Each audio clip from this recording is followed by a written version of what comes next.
दोस्तों, हालात वो ना होने दें कि हौसला बदल जाए, बल्कि हौसला वो रखें कि हालात बदल जाए। इसी के साथ मैं हूं दिनेश यादव और एक बार फिर से आपका स्वागत है आपके अपने YouTube channel Spartans learning media पर। Today we will discuss about the 2 और 3 marks previous year question based on colligative properties and van't of factor. So now let's start. देखिए पहला क्वेश्चन क्या है। 15 gram of an unknown molecular substance was dissolved in 450 gram of water. The resulting solution freezes at -0.34 degree Celsius. What is the molar mass of the substance. एक कोई भी हमारे पास unknown substance molecular substance है जिसका wait कितना दिया है 15 ग्राम, जिसको डिसॉल्व किया गया है हमारे वाटर के अंदर। तो ध्यान रखना वाटर जो है एज अ सॉल्वेंट है तो वेट ऑफ सॉल्वेंट 450 है। वेट ऑफ सॉल्यूट जो अननोन मॉलिक्यूलर सबस्टेंस है वो वेट हमारा किसका सॉल्यूट का दिया गया है हमें, और ये फ्रीज हो रहा है सॉल्यूशन माइनस का 0.34 डिग्री सेल्सियस। इसको देखें जल्दी से कैसे सॉल्व करेंगे। सबसे पहले क्या क्या चीज गिवन है एक बार वो चीज देख लेते हैं। Given that 15 gram unknown molecular substance है तो वेट ऑफ सॉल्यूट को हम लोग बी से रिप्रेजेंट करते थे, कितना आया 15 ग्राम। वेट ऑफ सॉल्वेंट ए से रिप्रेजेंट करते हैं 450 ग्राम। और यहां पे उसके बाद कह रहा है the resulting solution freezes at -0. तो डेल्टा टी एफ एक्चुअल क्या होता है हमारे पास जो है टी एफ नॉट प्योर, जो प्योर सॉल्वेंट होता है उसका फ्रीजिंग पॉइंट होता है। तो सॉल्यूशन का फ्रीजिंग पॉइंट हम किससे रिप्रेजेंट करते थे टीएफ से, जिसकी वैल्यू दी है माइनस का 0.34 डिग्री सेल्सियस। अब अगर यहां से आप डेल्टा टीएफ निकालना चाहें, आपको मोलर मास पूछा गया है तो मोलर मास अननोन सबस्टेंस का पूछा गया, डेल्टा टीएफ क्या होगा। डेल्टा टीबी और डेल्टा टीएफ में एक अंतर बताया था मैंने। डेल्टा टीएफ क्या होता है टीएफ नॉट माइनस टीएफ, और डेल्टा टीबी क्या होता है टीबी माइनस टीबी नॉट। तो यहां ध्यान रखना डेल्टा टीएफ है तो टीएफ नॉट माइनस टीएफ लिया जाएगा। अब यहां पे आप देखें एक बार जल्दी से कि इसको अगर आप सॉल्व करें यहीं पे तो टीएफ वाटर का जो प्योर वाटर का फ्रीजिंग पॉइंट कितना होता है 0 डिग्री सेल्सियस माइनस, यहां ध्यान दें, और टीएफ सॉल्यूशन का कितना दिया है आपके पास माइनस का 0.34 डिग्री सेल्सियस। एक चीज भाई ध्यान रखना आप लोग, ये कितना दिया 0.34 माइनस में डिग्री सेल्सियस। अब आप मुझे ध्यान से बताइए एक बार कि यहां पे ये क्या आने वाला है 0 प्लस का आएगा 0.34 डिग्री सेल्सियस। अब इसको मैं चाहूं तो डेल्टा टीएफ को मैं क्या लिख सकता हूं 0.34 केल्विन। क्या लिख सकता हूं 0.34 केल्विन। अब आपके दिमाग में आया होगा सर डिग्री सेल्सियस से केल्विन में आपने सीधा वही वैल्यू रख दी, इसके लिए तो 273.15 आपको 273.15 ऐड करना पड़ेगा। नहीं, जब भी डिफरेंस के लिए बात होती है तो जो डिग्री सेल्सियस की वैल्यू होगी वही केल्विन की। सर ऐसे कैसे? ऐसे इसलिए कि अगर मैं इसकी डिग्री सेल्सियस की वैल्यू चेंज करता तो इसमें भी 273 ऐड करता, इसमें भी 273 ऐड करता, तो दोनों में सेम वैल्यू को ऐड करता तो डिफरेंस तो सेम ही आने वाला था। तो इस चीज को ध्यान रखें हमेशा कि डेल्टा टीएफ या डेल्टा टीबी में डिग्री सेल्सियस में या केल्विन में आप लेके चलो वैल्यू सेम होगी, क्योंकि अगर उनकी मेन वैल्यू में आप 273 जोड़ेंगे तो दोनों में जुड़ेगा, तो घटने पे वो चीज कैंसिल आउट हो जाएगी। इस चीज का आप ध्यान रखें, ठीक है। अब मैं बात करता हूं now we know that delta TF actual में क्या होता है केएफ इनटू मोलैलिटी। अब मोलैलिटी का फॉर्मूला आप लोग जानते हो क्या होता है केएफ इनटू मोलैलिटी क्या होती है आपको पता है weight of solute upon weight of solute upon molecular wait of solute into weight of solvent in KG. तो यहां पे इसको केजी में कन्वर्ट कर लो। अगर मैं इसी को केजी में कन्वर्ट करता हूं तो अब ये मेरे पास क्या आ जाएगा 1000 से डिवाइड कर दो 0.45, ये किस में आ जाएगा केजी में। सर इसको ग्राम में लिया इसको किलोग्राम में लिया, ऐसा क्यों? अभी देखो समझ में आता है। डेल्टा टीएफ की वैल्यू कितनी आई 0.34। पहले मैं मॉलिक्यूलर वेट को मुझे निकालना, मॉलिक्यूलर वेट अलग कर लो। तो मॉलिक्यूलर वेट ऑफ सॉल्यूट अगर मैं इधर लेके आऊंगा तो ये डिवाइड में चला जाएगा, तो KF into weight of solute upon delta TF into weight of solvent in KG. इस चीज को ध्यान देना भी है।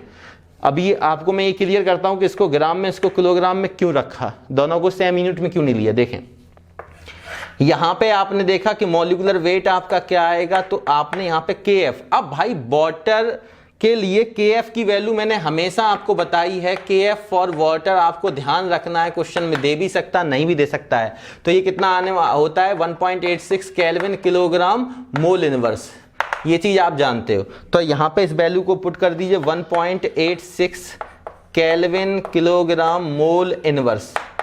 अब वेट ऑफ सॉल्यूट कितना है आप देखें 15 ग्राम। मैं यूनिट लिख के चल रहा हूं जिससे आपकी दोनों के यूनिट के बारे में कंफर्म कर सकूं कि एक को किलोग्राम एक को ग्राम में क्यों लिया गया है। ठीक है, अपॉन में मेरे पास क्या आने वाला है डेल्टा TF। डेल्टा TF की वैल्यू अगर आप देखेंगे 0.34 केल्विन है। मैंने अभी आपको क्लियर किया डिग्री सेल्सियस केल्विन में डिफरेंस में आप दोनों सेम रख सकते हैं, ऐसा क्यों वो मैं आपको बता चुका हूं। यहां पे वेट ऑफ सॉल्वेंट कितना किलोग्राम है इंटू 0.45 किलोग्राम। अब आप देखो यहां से यूनिट को पहले देखते हैं, किलोग्राम से किलोग्राम कैंसिल, केल्विन से केल्विन कैंसिल, ठीक है, बचा केवल ग्राम और मोल। तो ग्राम पर मोल किसकी होती है, मॉलिक्यूलर वेट की यूनिट होती है। तो इसका अगर आप सॉल्व करेंगे इस वैल्यू को तो ये 182.35 के समथिंग आएगा, 182.35। यहां ग्राम बचा, यहां पर मोल बचा, तो ग्राम पर मोल, ग्राम मोल इनवर्स। ये आपका मॉलिक्यूलर वेट किसका आ गया, अननोन सब्सटेंस का। ठीक है, चलिए मैं नेक्स्ट क्वेश्चन की ओर देखता हूं। तो यहां से नेक्स्ट क्वेश्चन देखें। नेक्स्ट क्वेश्चन कह रहा है what would be the molar mass of a compound if 6.21 gram of it dissolved into 24 gram of chloroform. तो देखिए मोल एक कोई कंपाउंड है जिसका आपको वेट कितना दिया 6.21। तो यहां से हम लोग लिख सकते हैं गिवन दैट 6.21 क्या है, वेट ऑफ सॉल्यूट कितना है 6.21 ग्राम।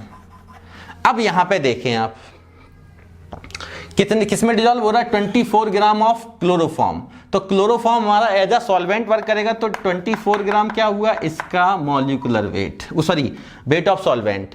Form a solution that has a boiling point of, boiling point कितना दिया है 68.04।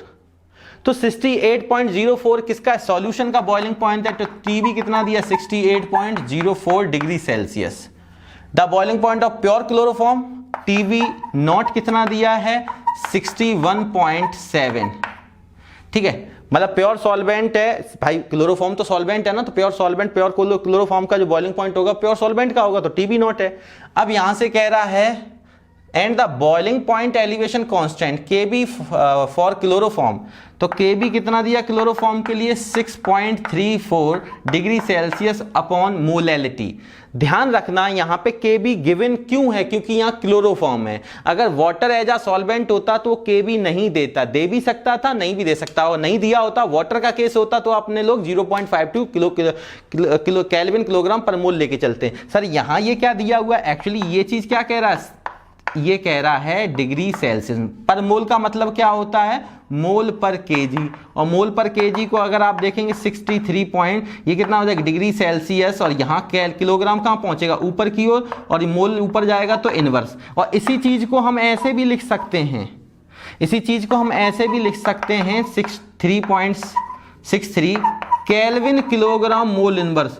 सर ऐसा यहां क्यों लिखा, यहां डिग्री सेल्सियस यहां केल्विन। अभी मैंने आपको समझाया था कि डिफरेंसेस के दौरान आपको डिग्री सेल्सियस और केल्विन में कोई अंतर नहीं लेना, क्योंकि डिफरेंस के दौरान क्या होगा, अब जैसे मान लो मैं आपसे एक बात करूं, यहां पे मैं आपसे बात करूं कि डेल्टा TF टीबी निकालो, तो डेल्टा टीबी क्या होता है एलिवेशन इन बॉइलिंग पॉइंट निकालोगे, तो हम लोग जानते हैं एलिवेशन इन बॉइलिंग पॉइंट में क्या होता है, boiling point of the solution is higher than that of the boiling point of the pure solvent. तो यहाँ पे अपने के पास क्या आ जाएगा 68.04 माइनस 61.7, ये डिग्री सेल्सियस में है। अगर इस चीज को मैं देखूंगा डिफरेंस निकालिए इसका कितना आने वाला है, तो आप देखें 6.34 डिग्री सेल्सियस आया। इसको हम लोग क्या लिख सकते हैं इतने केल्विन। सर ऐसे कैसे, तो मैंने अभी बताया था आपको, अगर 273 आप इसमें जोड़ेंगे इसमें जोड़ेंगे, जो अमाउंट आएगा फिर माइनस करेंगे तो माइनस तो दोनों में 273 हो जाएगा, तो वही वैल्यू केल्विन में आ जाएगी। भाई इसमें 273 जोड़ो तो ये केल्विन में, इसमें 273 जोड़ो ये केल्विन में, अब ये केल्विन में चलेगा तो डिफरेंस 273 तो दोनों में ऐड हुआ, तो ओवरऑल डिफरेंस तो यही आना है।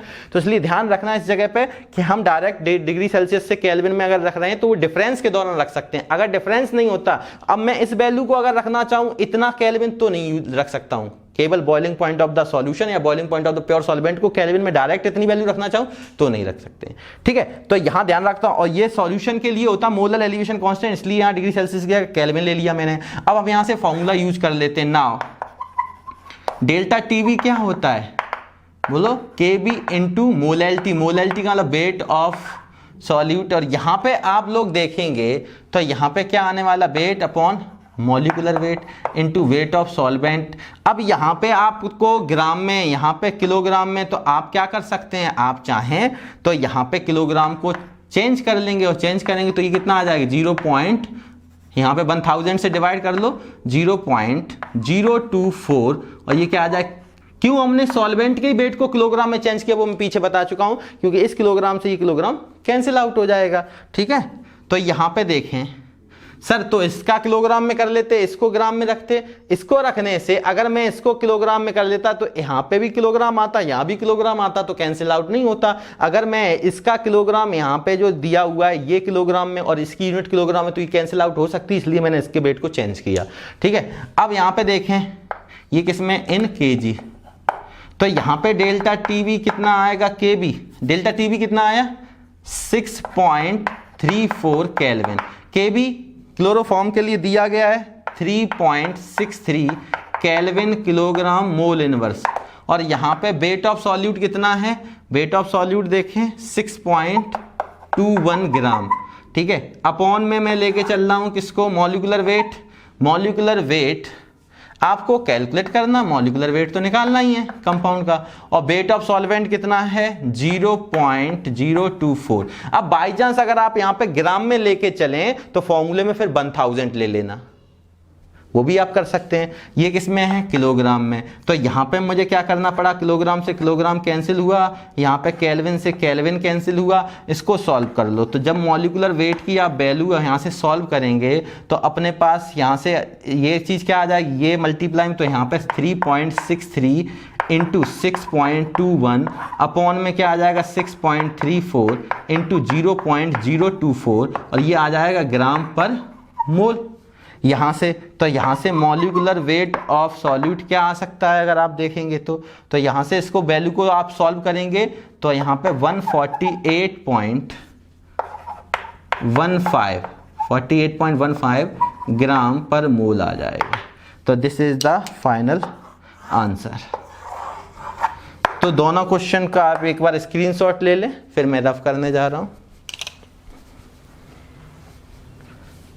सेम थे, एक मोलर एलिवेशन कांस्टेंट पे और दूसरा डिप्रेशन पे डिपेंडेंट है। चलिए मैं रफ कर रहा हूं।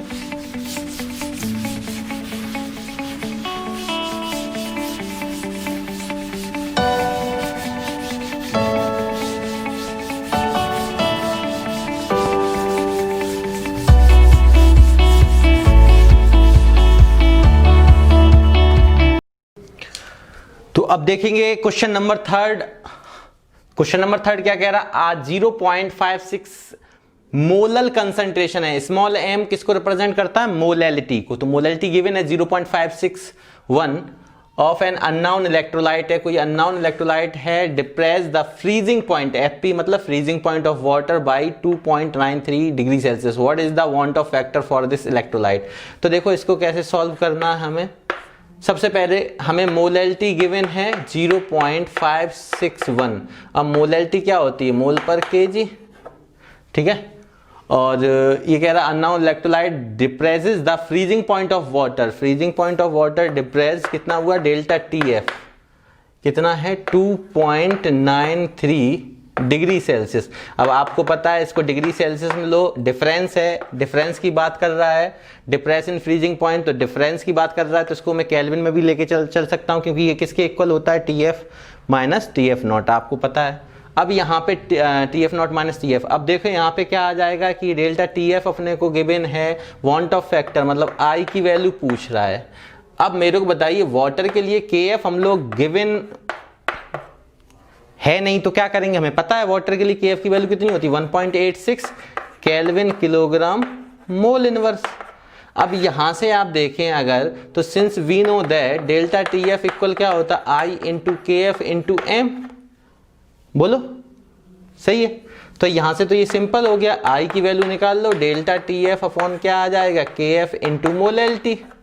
अब आई की वैल्यू आपको निकालना, डेल्टा टी एफ कितना 2.93 केल्विन, के एफ कितना 1.86 kelvin kilogram mole inverse into molality.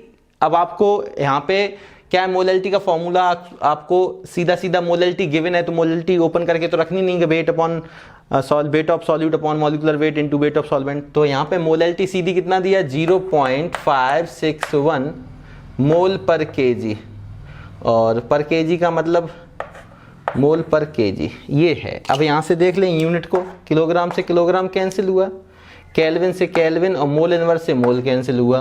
तो इसका मतलब एक चीज़ क्लियर है कि ये जो वांट ऑफ फैक्टर है ये यूनिट लेस आने वाला है।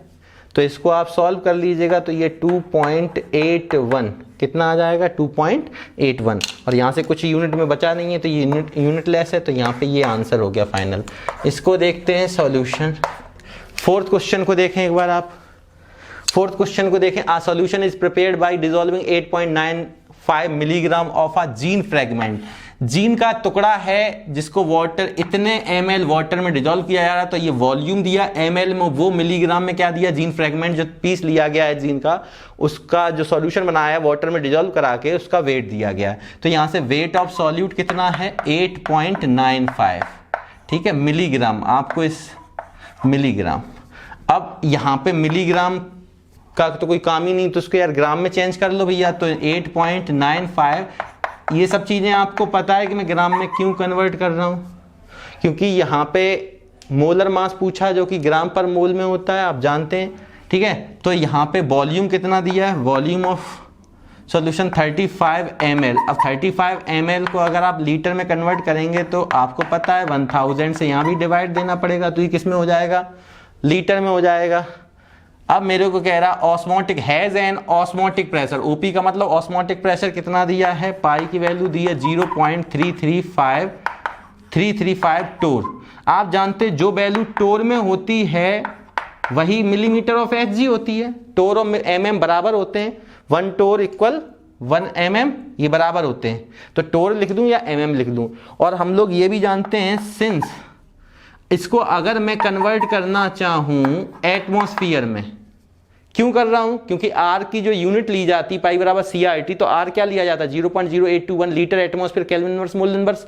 तो वहां पे हमें एटमॉस्फेयर वर्ड आता, तो यहाँ पे एटमॉस्फेयर में कन्वर्ट करने के लिए आपको पता है कि 760 से डिवाइड दे देंगे, तो ये किस में कन्वर्ट हो गया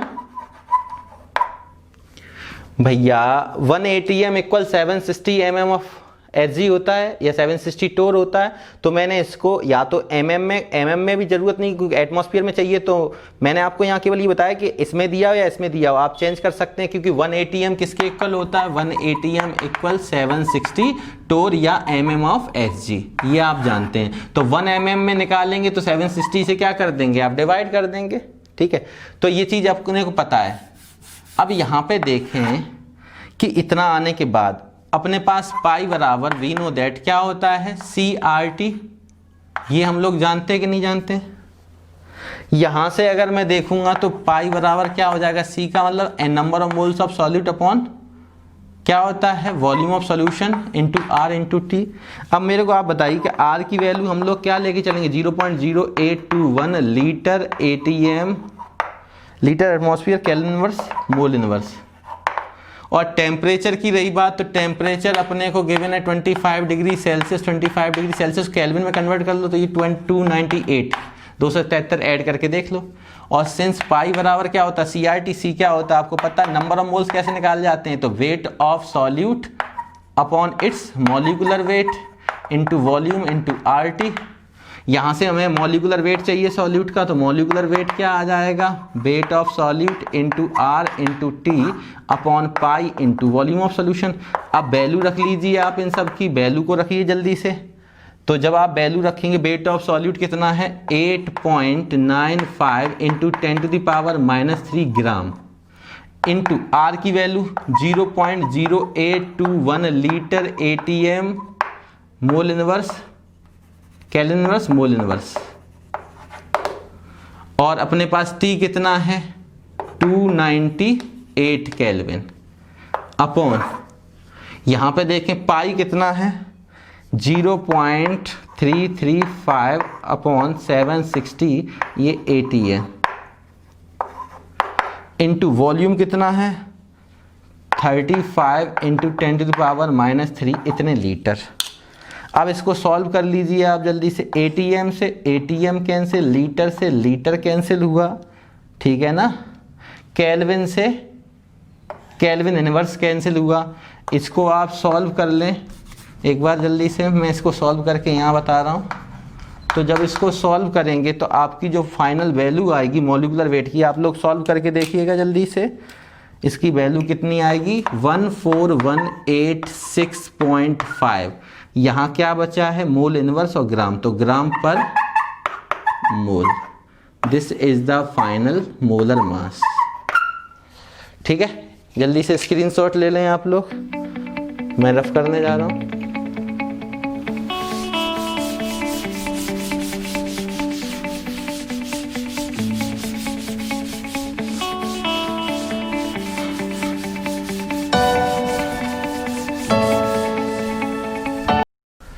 अब हम लोग देखेंगे क्वेश्चन नंबर 5।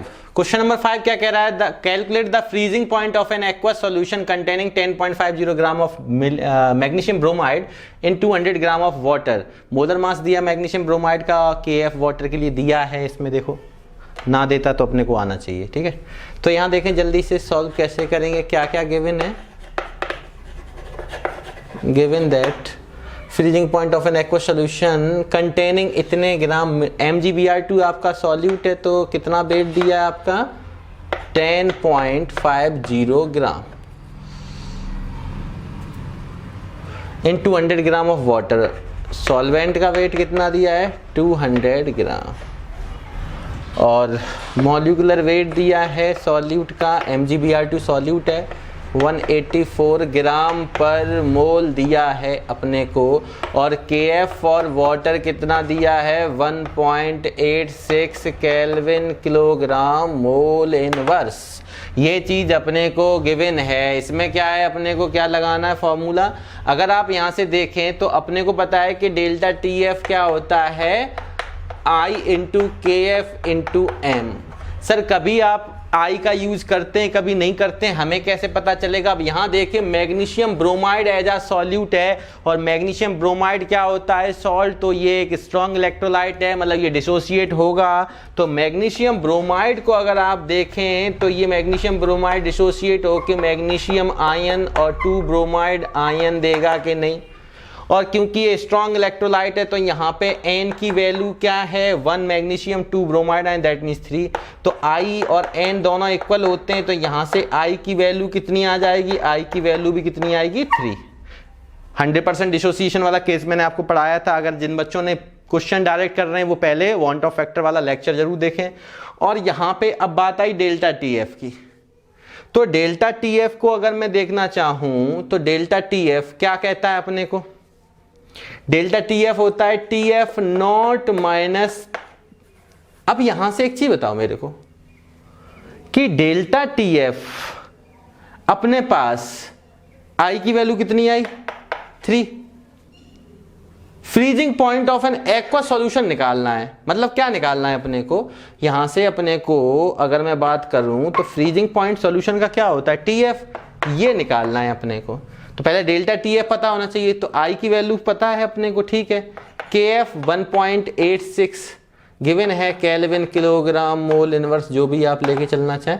मोलैलिटी आप जानते हो, weight of solute upon molecular weight into weight of solvent. Gram में दिया है तो किलोग्राम के लिए 1000 का यहाँ मल्टीप्लाई कर देंगे। आप जानते हैं कि यहाँ किलोग्राम में लेके चलना पड़ता है, उसको ग्राम में दिया है तो उसको किलोग्राम में चेंज करेंगे तो 1000 से डिवाइड करेंगे, वो 1000 काम पहुंचा दिया ऊपर।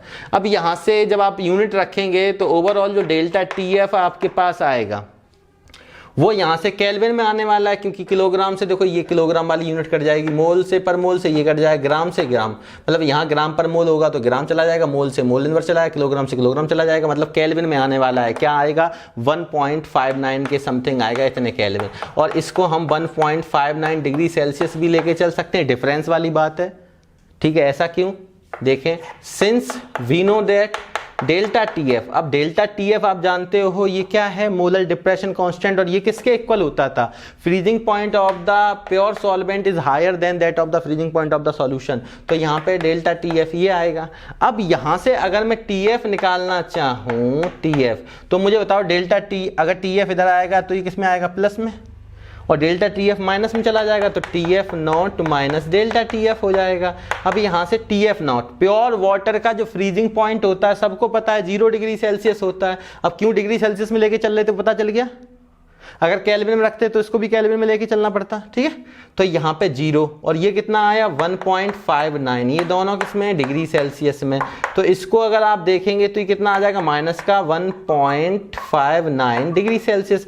अब किसी बच्चे के मन में आ सकता है तो टीएफ को वो किस में भी कन्वर्ट कर सकता है, अगर मैं इसमें 273.15 ऐड करा दूं तो आपको पता है किस में कन्वर्ट हो जाएगा, केल्विन में। तो 273 को जब ऐड कराएंगे तो इतना माइनस हो जाएगा, तो 271.4 बन के समथिंग आ जाएगा। आप माइनस करके देख लीजिएगा, ये भी आंसर सही है, ये भी आंसर सही है। डिग्री सेल्सियस में तो ये केल्विन में कन्वर्ट करेंगे तो 273 को ऐड कर देंगे। क्वेश्चन नंबर 5 हुआ। 6 को देखें जल्दी से। क्वेश्चन नंबर 6 में calculate the boiling point of the solution. अब यहाँ बॉइलिंग पॉइंट किसका कैलकुलेट करना है, सॉल्यूशन का। Prepared by adding 15 gram of NaCl। NaCl यहाँ पे मेरा सॉल्यूट है तो वेट ऑफ सॉल्यूट कितना दिया, 15 ग्राम, ठीक है। Na250 gram of water, solvent मेरा वाटर है, यहाँ पे इसका वेट दिया 250 ग्राम, ठीक है। Kb दिया अपने को, Kb for water 0.52 kelvin kilogram mole inverse, ठीक है। और NaCl का मॉलिक्यूलर वेट भी दिया है, सॉल्यूट है NaCl, तो ये 58.44 ग्राम पर मोल ये गिवन है अपने को। अब मेरे को ये बताओ, यहाँ पे जो NaCl है अपने को पता है NaCl कैसा होता है, स्ट्रॉन्ग इलेक्ट्रोलाइट है, 100% डिसोसिएट होगा, 2 एनायन देगा, तो N की वैल्यू अगर 2 होगी तो I की वैल्यू भी कितनी होगी, 2 होगी। ये चीज हम लोग पढ़ के आए हैं। अब यहाँ से हमें डेल्टा टीवी क्या होता है, नाउ डेल्टा टीवी अगर आप देखेंगे तो I इंटू के बी इंटू एम होता है। बोलिए, डेल्टा टीवी की वैल्यू अगर आप देखेंगे तो I की वैल्यू 2, के बी की value 0.52 kelvin kilogram mole inverse जो भी आएगा, और मोलैलिटी वैसे आप यूनिट रखना चाहें तो रख सकते हैं, केल्विन किलोग्राम मोल इनवर्स। फिर मोलैलिटी क्या होती है, weight of solute 15 gram upon its molecular weight 58.44 gram per mole, ठीक है, gram per mole, into weight of solvent in kilogram, तो ये 250 ग्राम है, ये ग्राम में दिया है, तो इसमें अगर 1000 से डिवाइड कर दें तो ये किलोग्राम में हो जाएगा। बोलिए, किलोग्राम से किलोग्राम कैंसिल आउट हुआ, मोल से मोल, ये मोल जब ऊपर जाएगा तो मोल इनवर्स कैंसिल आउट हो जाएगा, ग्राम से ग्राम कैंसिल आउट हो जाएगा, केवल अपने पास केल्विन बचेगा। क्या बचा यहाँ पे, देखिए सब चीज़ें कैंसिल आउट हुई, यहाँ पे केवल क्या बचेगा, केल्विन। अब इसको देखें, ये केल्विन में जब आप देखेंगे तो डेल्टा टीवी की वैल्यू 1.05 केल्विन आएगी, जिसको हम 1.05 डिग्री सेल्सियस भी लिख सकते हैं, डिफरेंस है। मोलर एलिवेशन कौन, मोलर एलिवेशन बॉइलिंग पॉइंट, तो बॉइलिंग पॉइंट जो है वो एलिवेशन इन बॉइलिंग पॉइंट आपको डेल्टा टीवी कितना है, जितना केल्विन में होगा डिफरेंस है तो उतना डिग्री सेल्सियस में लेके चल देंगे, वो मैं आपको पीछे भी बता चुका हूँ। जल्दी से बताएं मेरे को करना क्या है, calculate the boiling point of the solution. Boiling point solution का क्या होता है, टीबी। तो सिंस डेल्टा टीबी किसके बराबर होता है, टीबी नॉट, एक चीज बताएं मेरे को, डेल्टा टीएफ में क्या था, कहां गया, डेल्टा टीएफ में टीएफ नॉट माइनस टीएफ होता है, जबकि डेल्टा टीवी में क्या होता था, डेल्टा टीवी में टीबी माइनस टीबी नॉट ये होता था। यहाँ से मुझे सॉल्यूशन का फ्रीजिंग पॉइंट निकालना है, तो टीबी का अगर मुझे वैल्यू निकालना है तो मैं क्या करूँगा, माइनस का डेल्टा टीबी नॉट को इधर पहुँचा दूंगा, तो डेल्टा टीबी प्लस का क्या हो जाएगा, टीबी नॉट। अब इसको सॉल्व कर लें, अगर हम लोग सॉल्व करना चाहें, ठीक है, या मैं इसी को यहाँ पे सॉल्व कर दे रहा हूँ, तो यहाँ से बताओ टीबी कितना आने वाला है, टीबी की वैल्यू क्या, डेल्टा टीबी कितना आया 1.05। टीबी नॉट प्योर वाटर का जो अपना बॉइलिंग पॉइंट होता है वो कितना होता है, सबको पता है 100 डिग्री सेल्सियस होता है, ये आ गया डिग्री सेल्सियस में। तो यहाँ से ये कितने आने वाला है बताइए, ये 1 पॉइंट है, ये 100 है, तो 101.05 डिग्री सेल्सियस। अब किसी बच्चे के मन में आए ये आंसर देना चाहो, अब केल्विन में आप देना चाहो तो केल्विन में भी आप रख सकते हो। केल्विन के लिए क्या करना पड़ेगा, 273 आप ऐड कर देंगे, जब 273 ऐड करेंगे तो 373 हो जाएगा, और 1 है तो 374 हो जाएगा। तो ये कितना आ जाएगा 374.05 केल्विन। ठीक है, तो ये boiling point of the solution आ गया और ये अपने पास freezing point of the solution आ गया। स्क्रीनशॉट ले लें, मैं रफ करने जा रहा हूं। चलिए ठीक,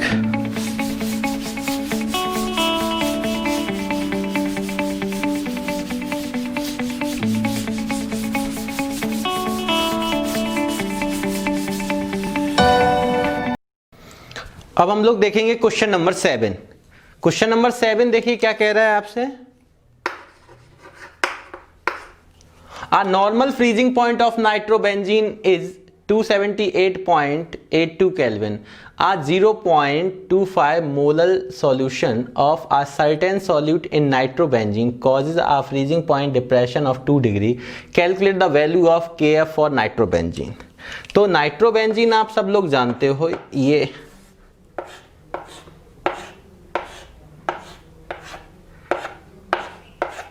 बेंजीन के किसी भी एक हाइड्रोजन को रिप्लेस करके मैंने क्या बना दिया, ये नाइट्रो ग्रुप लगा दिया। This is nitrobenzene. इसको आप ऐसे भी लिख सकते हो C6H5NO2 नाइट्रोबेंजीन। अब यहाँ पे एक्चुअल में क्वेश्चन में बहुत कुछ कहा गया है पर पूछा जरा सा है, तो इस चीज को देखें। Normal freezing point of nitrobenzene is, अब नाइट्रोबेंजीन है, ठीक है, मोलल सॉल्यूशन कितना दिया है, मतलब मोलैलिटी कितनी दी है अपने को, तो मोलैलिटी को देखेंगे 0.25 मोलल सॉल्यूशन है, मतलब मोल पर केजी।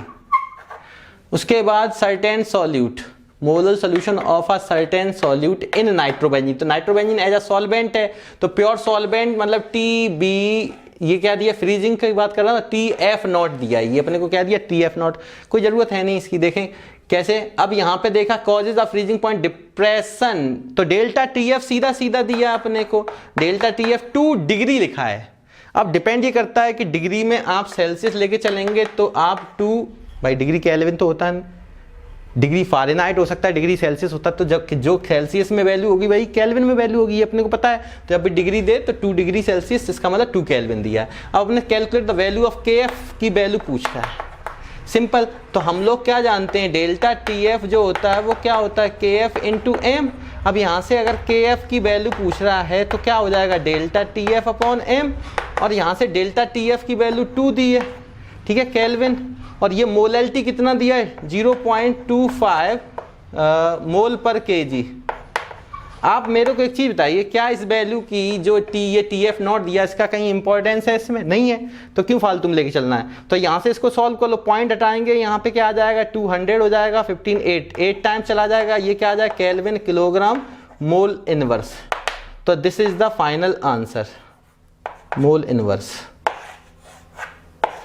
ठीक है। तो KF की जो वैल्यू आई वो कितनी आई, KF आया 8, ठीक है, केल्विन अपॉन स्मॉल m मतलब समझ गए हो ना, मोल पर केजी। तो ये अपने पास फाइनल आंसर हुआ, ठीक। अब यहाँ पे देखें, अपने पास अगला क्वेश्चन है, काफी अच्छा है। यहाँ पे डेसीमोलर लिखा हुआ है, डेसीमोलर, ठीक है। Decimolar of solution, decimolar solution of potassium ferrocyanide is 50% dissociated at 300 Kelvin. तो यहाँ पे थ्योरी बहुत अधिक थी, क्वेश्चन बहुत छोटा था। यहाँ थ्योरी बहुत कम है, क्वेश्चन में बहुत कुछ है। कैसे देखें, डेसीमोलर का ही मतलब पहले समझ लो कि कंसंट्रेशन जो दी गई है वो कितनी दी गई है, 1 डेसीमोलर। डेसीमोलर का मतलब होता है 1/10 मोलर, ठीक है, मतलब कि मोलरिटी टर्म्स में अगर देखेंगे तो 0.1 m।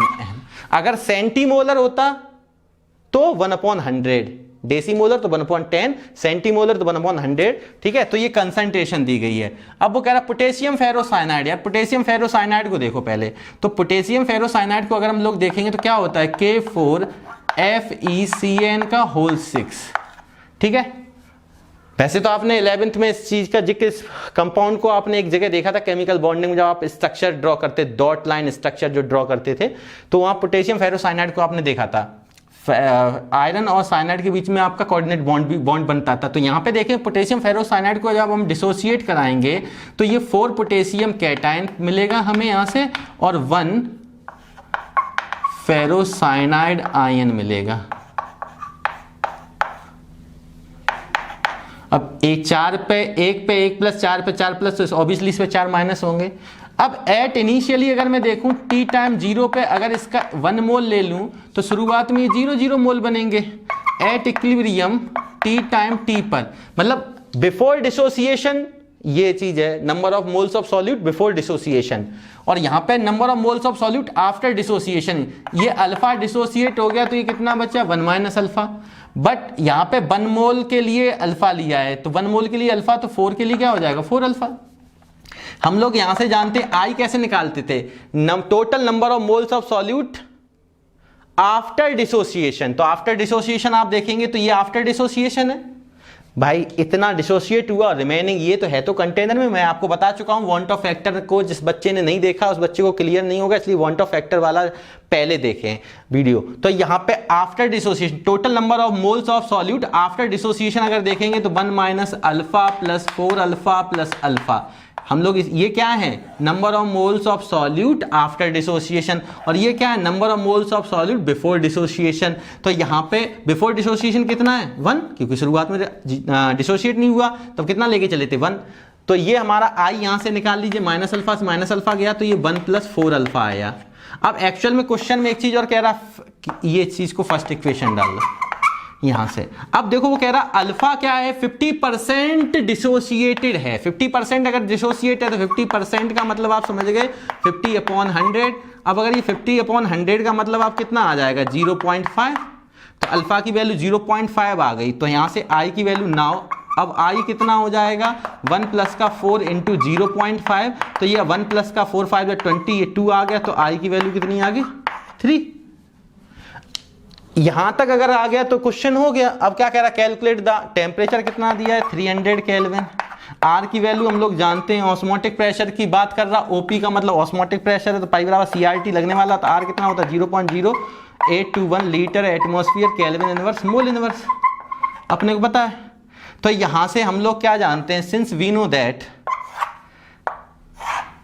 पाई इक्वल क्या होता है ICRT, तो पाई आई की वैल्यू 3, सी कंसंट्रेशन 0.1, आर की value 0.0821 litre atmosphere kelvin inverse mole inverse. तो यहां पे ध्यान रखना कि ये 0.1 m का मतलब समझ गए ना मोल पर लीटर है, मोलैरिटी है, मोलर है, मोलल होता तो मोलैलिटी, मोलर है तो मोलैरिटी, मोलैरिटी क्या होती मोल पर लीटर। तो यहाँ पे वो लेके चलो जिससे यूनिट अपने को समझ में आए मोल पर लीटर। आर की वैल्यू 0.0821, ठीक है, litre atmosphere kelvin inverse mole inverse. और अगर मैं यहाँ पे टी की बात कर लूँ, कम जगह है मेरे पास, तो यहाँ 300 केल्विन। इसको आप लोग देखें, सॉल्व करते हैं हम लोग, तो लीटर से लीटर कैंसिल हुआ, यस, केल्विन से केल्विन कैंसिल हुआ, केल्विन इनवर्स, यस, ठीक है ना, 1/केल्विन से केल्विन कैंसिल हो जाएगा, और मोल से मोल इनवर्स कैंसिल हुआ, तो अपने पास केवल क्या आया एटमॉस्फेयर, और पाई क्या होता ऑस्मोटिक प्रेशर, तो ये आना भी चाहिए एटमॉस्फेयर में। तो पाई की वैल्यू जैसे ही आप इसको सॉल्व करेंगे तो 7.389 इतना एटमॉस्फेयर आपका आंसर आ जाएगा। तो बहुत सिंपल था, यहाँ से इस तरीके से हमने क्या कैलकुलेट कर दिया सॉल्यूशन का ऑस्मोटिक प्रेशर। एक बार स्क्रीनशॉट ले लें आप पूरे का।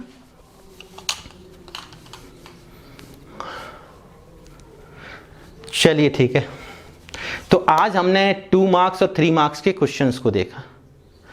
देखिए 2 मार्क्स और 3 मार्क्स के क्वेश्चन में कोई ज़्यादा अंतर नहीं होगा। अगर वो 2 स्टेप में क्वेश्चंस को आप सॉल्व कर रहे हैं, वांट ऑफ फैक्टर के बाद आप कॉलिगेटिव प्रॉपर्टी यूज़ कर रहे हैं, तो अगर उसमें आपकी ध्यान रखना आपके स्टेप वाइज मार्किंग होती है, तो इस जगह पे आपको प्रत्येक स्टेप को दिखाना, ये नहीं कि डायरेक्ट आपने आई की वैल्यू रख ली, कि डिसोशिएट करते हुए नहीं दिखाया फेरोसाइनाइड को, और आपने डायरेक्टली मन में, बहुत से बच्चे हैं जो अच्छे से अगर वीडियो देखा होगा तो आप ओरली भी कर लेंगे कि पोटेशियम फेरोसाइनाइड है, ये अगर शुरुआत में अल्फा होगा तो ये 4 अल्फा होगा, ये 1 माइनस अल्फा होगा, तो after dissociation 1 minus alpha plus 4 alpha plus alpha, alpha से अल्फा कैंसिल हो जाएगा, 1 प्लस 4 अल्फा, और शुरुआत में 1 मोल लेके चलेंगे तो आई की वैल्यू 1 प्लस 4 अल्फा आ जाएगी। डिसोसिएट हुआ अल्फा 0.5 आ जाएगा, 50% का मतलब अल्फा 0.5 रखेंगे तो 1 प्लस 4 अल्फा में अगर 0.5 2.5 रखेंगे तो ये 3 आ जाएगा। तो इतने स्टेप अगर आप ओरल भी कर सकते हैं मन में, पर वहां पे स्टेप वाइज मार्किंग होती है तो इस टाइप का क्वेश्चन 3 मार्क्स का आ जाएगा। अब नॉर्मली आपको यहाँ पे देखा आपने बहुत सिंपल जो डायरेक्ट वैल्यू दी जाती है, जिसमें आपको कोई भी अपनी तरफ से कुछ भी काम नहीं करना पड़ता, केवल फॉर्मूले में वैल्यू पुट करनी पड़ती है, 2 मार्क्स का आ जाएगा। 5 मार्क्स के क्वेश्चन की मैं बात करूं तो 5 मार्क्स के क्वेश्चन अलग से नहीं आते हैं। देखिए क्या होता है कि ऐसे आ सकता है कि एक क्वेश्चन 1 मार्क्स का हो, वेरी शॉर्ट टाइप का, 3 पार्ट में देगा, 1 मार्क्स 2 मार्क्स 2 मार्क्स, तो टोटल कितने हो गए 5 मार्क्स, या एक 2 मार्क्स का एक 3 मार्क्स का। और ऐसे 5 मार्क्स के क्वेश्चन में कुछ थियोरेटिकल दे देगा कि define the Raoult's law for non volatile solute, है ना, और उसके बाद एक न्यूमेरिकल दे देगा 3 नंबर का, तो 2 नंबर की स्टेटमेंट पूछ लिया, 3 नंबर का न्यूमेरिकल पूछ लिया, या 1 नंबर का कोई वेरी शॉर्ट क्वेश्चन पूछ लिया, 2 मार्क्स के आपके न्यूमेरिकल पूछ लिए, या 2 थ्योरेटिकल क्वेश्चन पूछ लिए, 1 न्यूमेरिकल क्वेश्चन पूछ लिया, मतलब इस तरीके से वो 5 मार्क्स का बनाता है अगर बनाएगा तो, ठीक है। और उम्मीद है कि आप सभी ने, आप इन न्यूमेरिकल्स को पहले समझिए, लिख के करिए, फिर एक बार घर पे आप केवल क्वेश्चंस को देखिए और क्वेश्चंस को खुद से सॉल्व करने की कोशिश कीजिए। और इसके बाद अपना इलेक्ट्रोकेमिस्ट्री का पार्ट स्टार्ट होगा, ठीक है। तो रिवीजन सॉलिड स्टेट और सॉल्यूशन का लगातार उम्मीद है कि आप करते घर पे कर रहे होंगे, और इसी तरीके से आप मेहनत करते रहिए, ठीक है। सब अच्छा होगा। स्वस्थ जरूर रहें, स्वस्थ रहेंगे तभी मन को शांति मिलेगी। जब मन शांत होता है तो अच्छे मन से पढ़ाई भी हम लोग कर सकते हैं, ठीक है। इसी के साथ जय हिंद, जय भारत, थैंक यू।